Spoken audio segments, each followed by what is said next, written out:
चलो आज पहली बार मेरी जिंदगी में खुशियां आने वाली हैं। बड़े सुकून से अपना मनपसंद खाना बनाऊंगी। शालू खुशी खुशी किचन में गई, लेकिन वहां उसने कुछ ऐसा देखा जिसकी उसे क्या किसी को भी उम्मीद नहीं होगी। उसने देखा कि किचन में चूल्हा ही नहीं था। ये क्या हुआ? इस किचन में तो चूल्हा ही नहीं है। बिना चूल्हे के मैं खाना कैसे बनाऊंगी? इन लोगों को लगा होगा कि मैं बिना चूल्हे के खाना बना ही नहीं पाऊंगी। अब देखो मैं क्या करती हूँ। शालू ने सभी हरी सब्जियों को अच्छे से काट लिया। चलो, ये तो डाइटिंग वाला खाना बनकर तैयार हो गया, लेकिन इसे खाएंगे किसके साथ? अब इन लोगों को लग रहा होगा कि रोटी बनाने के लिए तो चूल्हे की जरूरत पड़ेगी ही, लेकिन उसका भी इलाज है मेरे पास। शालू तुरंत बाहर बाजार में गई और वहां से ढेर सारी ब्रेड खरीद कर ले आई। सासू माँ, ससुर जी, आदित्य, आ जाइए, खाना लग गया है। ये सुनकर तीनों हैरान हो गए, क्योंकि तीनों एक ही कमरे में बैठे थे और अपनी बहू की हार का इंतजार कर रहे थे। क्या आप लोगों ने भी वही सुना जो मैंने सुना? हाँ, मैंने भी वही सुना, लेकिन मुझे एक बात समझ में नहीं आ रही है कि उसने बिना चूल्हे के खाना आखिर बनाया कैसे। ये तो हमें बाहर चलकर ही पता चलेगा। तीनों बाहर खाने की टेबल पर आए तो देखा हरी भरी सब्जियों से बना हुआ मसालेदार सलाद और कुछ ब्रेड रखी हुई थी। अरे यार, मेरा तो ये भी प्लान काम नहीं किया। चलो कोई बात नहीं, कम से कम इसी बहाने अब दोनों सास बहू लड़ेंगी तो नहीं चूल्हे की वजह से। वैसे बिना आग का इस्तेमाल करके बना हुआ ये खाना भी बहुत स्वादिष्ट लग रहा है और ये हमारे लिए हेल्दी भी है। लेकिन ऐसा आखिर हुआ क्यों था? क्यों आखिर उस घर में बिना चूल्हे वाली रसोई बनाने की जरूरत पड़ गई? और क्या अब उस रसोई में कभी भी चूल्हा नहीं जलेगा? ये जानने के लिए हमें कहानी में थोड़ा पीछे चलना होगा। शालू पहली बार ब्याह कर जब अपने ससुराल आई, तब वो अपने साथ एक बहुत ही शानदार चूल्हा लेकर आई। देख बहू, पहली बात तो हम दहेज के सख्त खिलाफ हैं, लेकिन फिर भी तू चूल्हा लेकर आई है तो इसे चुपचाप स्टोर रूम में रख दे, क्योंकि किचन में तो वही चूल्हा इस्तेमाल होगा जो मुझे दहेज में मिला था। ठीक है सासू माँ, इसमें कौन सी बड़ी बात है। जब तक वो चूल्हा चल रहा है तब तक उसे चलाएंगे। जब वो खराब हो जाएगा तब मैं अपना वाला चूल्हा निकाल लूंगी। शालू ने अपना चूल्हा स्टोर रूम में रख दिया और किचन में जाकर अपनी सास के चूल्हे पर खाना बनाने लगी। खैर, शालू खाना बनाकर जब टेबल पर लाई तो वहां पर उसके सास, ससुर, आदित्य सब पहले से ही बैठे थे। बहू, तेरी माँ ने तुझे खाना बनाना नहीं सिखाया था क्या? इतना वक्त लगता है खाना बनाने में। सासू माँ, आप मुझे कुछ भी कह लीजिए, लेकिन मेरे मायके वालों को कुछ भी कहने की जरूरत नहीं है। और खाना आपके चूल्हे की वजह से देर से बना है। इतना धीरे धीरे जलता है कि पूछो ही मत। इतने स्लो मोशन में तो राघव भी डांस नहीं करता। तू क्या हे कर रहा है? वो मेरे चूल्हे को बुरा कह रही है और तुझे हंसी आ रही है। अरे तो उसमें बुरा मानने वाली क्या बात है? बहू बिल्कुल सही तो कह रही है। तुम्हारा चूल्हा बहुत पुराना हो चुका है, कई बार तो उसे रिपेयर करवा चुके हैं। अब उसे स्टोर रूम में रख दो। शाम को उसके ससुर ने कहा, अरे बहू, जरा चाय बना दोगी क्या? ससुर जी ऐसे क्यों बोल रहे हैं? आपको तो मुझे आदेश देना चाहिए। मेरा भी चाय पीने का मन है। मैं हम तीनों के लिए चाय बना देती हूँ। सासू माँ को भी बुला लीजिए। शालू किचन में गई, चाय का बर्तन गैस पर रखा और चूल्हा जलाने की कोशिश करने लगी, लेकिन गैस जलने का नाम ही नहीं ले रही थी। तभी अचानक किचन में गैस की महक आने लगी। सासू माँ के चूल्हे से तो गैस लीक हो रही है और चूल्हा जल भी नहीं रहा है। कभी कभी मन करता है इसे उठाकर कबाड़ में फेंक दूं। तभी वहां पर उसकी सास टपक पड़ी। क्या कहा तूने? मेरे चूल्हे को तू कबाड़ में फेंक देगी? खबरदार जो आज के बाद मेरे चूल्हे के बारे में कुछ भी कहा तो। सासू माँ, ये चूल्हा अपना दम तोड़ चुका है, जलने का नाम ही नहीं ले रहा, तो मैं क्या करूं? आप ही देखिए, गैस की महक आ रही है, कहीं से आपका चूल्हा लीक हो रहा है। उन दोनों की आवाज सुनकर वहां पर शालू का ससुर भी पहुंच गया। अरे क्या हो गया? क्यों लड़ रही हो तुम दोनों बच्चों की तरह? देखिए ना आपकी बहू हमारे चूल्हे के बारे में क्या कह रही है। कह रही है कि चूल्हे को वो बाहर कबाड़ में फेंक देगी। पिताजी आप ही देखिए ना, गैस की महक आ रही है और चूल्हा जलने का नाम ही नहीं ले रहा है। मैं जाकर अपना चूल्हा रख देती हूँ और इस चूल्हे को स्टोर रूम में रख देती हूँ। अच्छा, मैं भी तो पुरानी हो गई हूँ, मैं भी लीक करने लगी हूँ कहीं ना कहीं से, तो मुझे भी उठाकर तुम लोग स्टोर रूम में रख दो और कहीं से नई नवेली सास ले आओ। तुम तो बात का बतंगड़ बना रही हो। ठीक है, मैं तुम्हारा चूल्हा अभी रिपेयर करवा कर लाता हूँ। कुछ दिनों तक वो जलता रहा, लेकिन उसके बाद फिर से ये लो, आज फिर से चूल्हा ढंग से नहीं जल रहा है। 1 घंटा तो चूल्हा जलाने में ही लग जाता है। आज मैं खाना बनाऊंगी नहीं। धीरे धीरे रात के 10 बज गए। तभी आदित्य ने शालू को आवाज देकर बुलाया। शालू, रात के 10 बज गए हैं। मुझे सुबह काम पर भी जाना है। अभी तक खाना नहीं बना क्या? अरे कैसे बनाऊं खाना, जब चूल्हा जल ही नहीं रहा तो कैसे बनेगा? 1 घंटा तो चूल्हा जलाने में ही लग जाता है। मैं नया चूल्हा लेकर आई हूँ, वो बेचारा स्टोर रूम में रखा हुआ है, उसकी कोई इज्जत ही नहीं। अभी तक तो सब कुछ ठीक से चल रहा था। जब से तेरी बीवी इस घर में आई है तब से इस घर में हर रोज मेरे चूल्हे को लेकर लड़ाई हो रही है। ऐसा करती हूँ, इस चूल्हे को लेकर मैं ही इस घर से निकल जाती हूँ, फिर सारा मामला ठीक हो जाएगा। माँ, एक चूल्हे को लेकर इतना ज्यादा पॉजेसिव क्यों हो रही हो? हम लोग आपके चूल्हे को कहीं बाहर फेंकने तो नहीं जा रहे। उसे चुपचाप सजाकर स्टोर रूम में रख देते हैं। हर रोज आप उसके दर्शन कर लेना। शालू नया चूल्हा लेकर आई है, उसमें जल्दी खाना भी बन जाएगा। नहीं, रहने दो। मैं अपने चूल्हे को लेकर घर से भाग जाती हूँ, फिर तुम लोग अपने नए चूल्हे के साथ खाना बनाना। तुम दोनों जब देखो तब उस चूल्हे को लेकर हमेशा लड़ाई झगड़ा क्या करती हो? तुम बहू का नया चूल्हा किचन में नहीं रखना चाहती और बहू पुराने चूल्हे के साथ खाना बनाना नहीं चाहती। सासू माँ, ससुर जी, मैं उसी पर किसी तरह से खाना बना लिया करूंगी।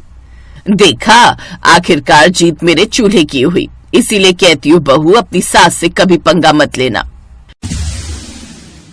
और शालू उसी में खाना बनाने की कोशिश करने लगी। वो बार बार चूल्हा जलाने की कोशिश कर रही थी, लेकिन चूल्हा जल ही नहीं रहा था। तभी अचानक गैस लीक होने की वजह से आग पकड़ ली। शालू की साड़ी भी जलने लगी। वो जोर जोर से चिल्लाने लगी, आदित्य बचाओ, पिताजी बचाओ, बचाओ। आदित्य ने बाल्टी भर भर कर जल्दी से पानी डाला और थोड़ी देर में आग बुझ गई। 3 दिन के इलाज के बाद शालू ठीक होकर वापस घर आ गई। पड़ गई तुम्हारे कलेजे को ठंडक। ये तो अच्छा हुआ कि वक्त पर आदित्य ने पानी डाल दिया, वरना कुछ भी हो सकता था शालू के साथ। अब क्या उसे भगवान के पास पहुंचा कर ही मानोगी? बहू, मुझे माफ कर दो। मुझे अपने चूल्हे पर अहंकार हो गया था। आज जो तेरे साथ हुआ है, कल वो मेरे साथ भी हो सकता है। किसी की जिंदगी के साथ खिलवाड़ करने का मेरा कोई हक नहीं। आदित्य बेटा, मेरा चूल्हा स्टोर रूम में रख दे और जो चूल्हा बहू लेकर आई है उसे रसोई घर में रख दे। आदित्य ने नया वाला चूल्हा रसोई घर में रख दिया और सभी खुशी खुशी रहने लगे।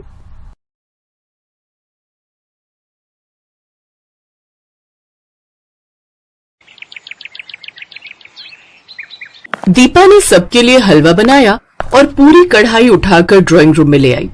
उसके सास ससुर को थोड़ा अजीब तो लगा, पर उस समय उन्होंने सोचा कि शायद नई नई बहू है तो घबराहट में उसने ऐसा किया होगा। अरे दीपा भाभी, आप तो हलवे की पूरी कढ़ाई उठाकर ले आए।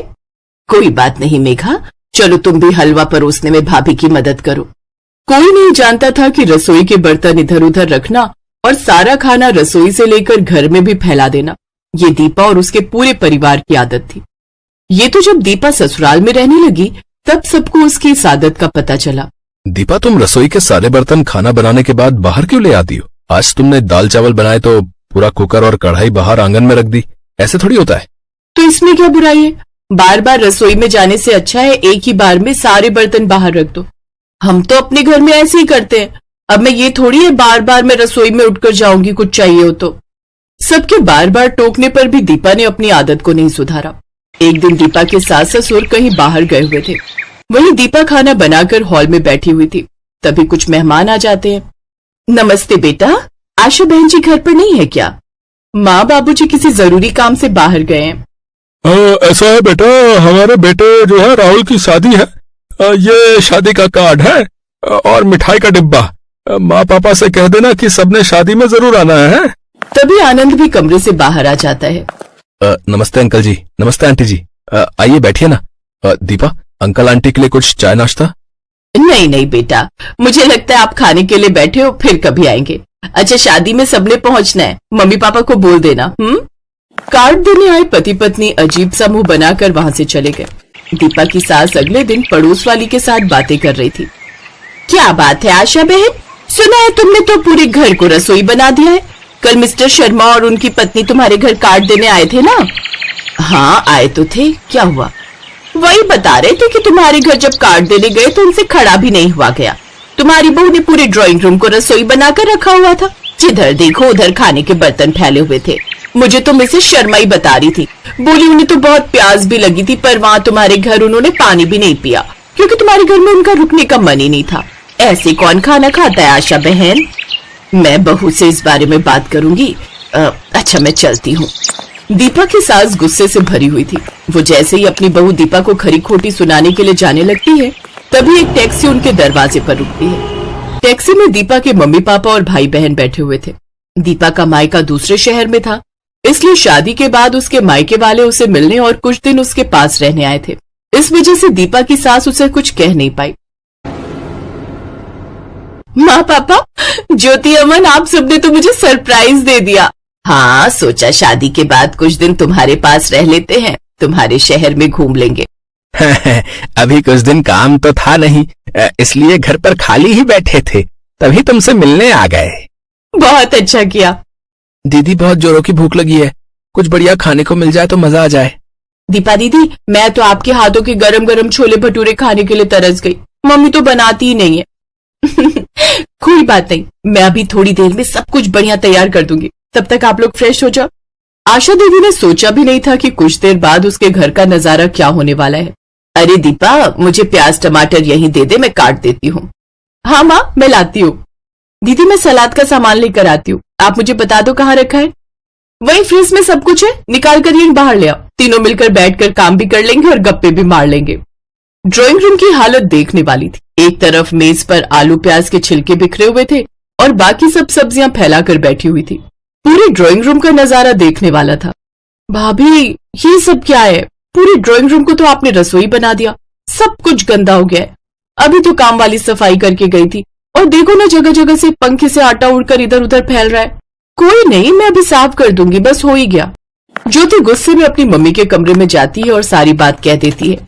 माँ, घर का क्या हाल हो गया? आपको भी पता है ये घर कम रसोई ज्यादा लगता है। जहाँ देखो वहाँ सब्जियां, बर्तन, आटा, दाल, चावल इधर उधर बिखरा ही रहता है। भैया भी भाभी को कुछ नहीं कहते। जब से वो इस घर में आई, घर में बिल्कुल साफ सफाई नहीं रहती। ऊपर से उनके मायके वाले और यहाँ आकर बस गए। मैं भी इसी बात से तंग हूँ। ये तेरे पापा बैठे हैं ना, ये कुछ नहीं बोलते, बस मुंह सिलकर बैठे रहते हैं। अरे तुम तो मेरे पीछे ही पड़ी रहती हो आशा। मैं क्या बहू के घर वालों को ये जाकर कह दूं कि वो यहाँ से चले जाएं? हैं? तुम भी कैसी बातें करती हो। थोड़े दिन की बात है, संभाल लो। जब वो चले जाएंगे तब हम बहू से बात करेंगे। एक दिन दीपा रसोई में खिचड़ी बना रही थी। उसने खिचड़ी बनाई और गरम गरम कुकर लाकर ड्राइंग रूम में रख दिया और अंदर बर्तन लेने के लिए चली गई। तभी दीपा की सास अलमारी से कुछ सामान निकालने आई। उस समय ड्राइंग रूम में कोई नहीं था, बस दीपा की सास आशा ही थी। अचानक कुकर फट गया। आशा को अस्पताल लेकर जाते हैं। घबराने की कोई बात नहीं है, मैंने आशा जी के हाथ पर दवाई लगा दी है, कुछ दिनों में आराम आ जाएगा। ये सब दीपा भाभी और इनके मायके वालों के कारण हुआ है। अगर इनमें जरा सी भी समझ होती तो ये इस तरह से लापरवाही ना करती। आज अगर माँ को कुछ हो जाता ना, तो बस मैं तो इनसे बिल्कुल रिश्ता तोड़ देती। सबका मूड खराब था क्योंकि जो भी हुआ था बहुत गलत हुआ था। दीपा और उसके मायके वाले भी थोड़े घबराए हुए थे। उन्हें डर था कि कहीं वो दीपा के साथ कुछ गलत ना करे। दीपा के मम्मी पापा और दीपा बहुत शर्मिंदा थे। समधन जी, जो भी हुआ बहुत गलत हुआ, पर आप हम सबकी गलतियों की सजा हमारी दीपा को मत देना। हम वादा करते हैं हम कभी भी यहाँ नहीं आएंगे। हम दीपा से दूर रहेंगे, पर आप दीपा को हमारे साथ मत भेजना। दीपा की आंखों में आंसू आ जाते हैं। दीपा फूट फूट कर रोने लगती है। दीपा बहू, मैंने तुम्हें कब कहा कि यहाँ से जाओ? मैंने तो कुछ भी नहीं कहा। गलती तो हर किसी से होती है, और फिर देखो तो मैं बिल्कुल ठीक हूँ। पर आगे से ध्यान रखना, जो चीज जहाँ के लिए बनी होती है हमें उसका इस्तेमाल वहीं करना चाहिए। चलो अब चुप हो जाओ, और आप सब भी इस तरह की बातें मत कीजिए। ये आपका ही घर है और जब भी चाहे आप यहाँ आ सकते हैं। और अभी आप सभी यहाँ से नहीं जाएंगे। अगले हफ्ते दीपा का जन्मदिन है, उसके बाद ही हम आपको जाने देंगे। माँ जी, आपको कैसे पता मेरा जन्मदिन है? आनंद ने बताया था। वो चाहता था कि तुम्हारे पहले जन्मदिन पर सरप्राइज रखे। आई एम सॉरी भाभी, मैंने भी बहुत ज्यादा बोल दिया। अब दीपा ने रसोई का खाना घर में फैलाने की आदत छोड़ दी। अब वो जो कुछ भी बनाती रसोई से ही थाली में परोस कर लाती। जिससे उसकी लाइफ में सब कुछ ठीक हो गया। हेलो दोस्तों, कैसे हैं आप सब? हमारी कहानियां देखने के लिए हमारे चैनल को सब्सक्राइब कीजिए और हाँ, बेल आइकॉन पर क्लिक करना मत भूलिएगा।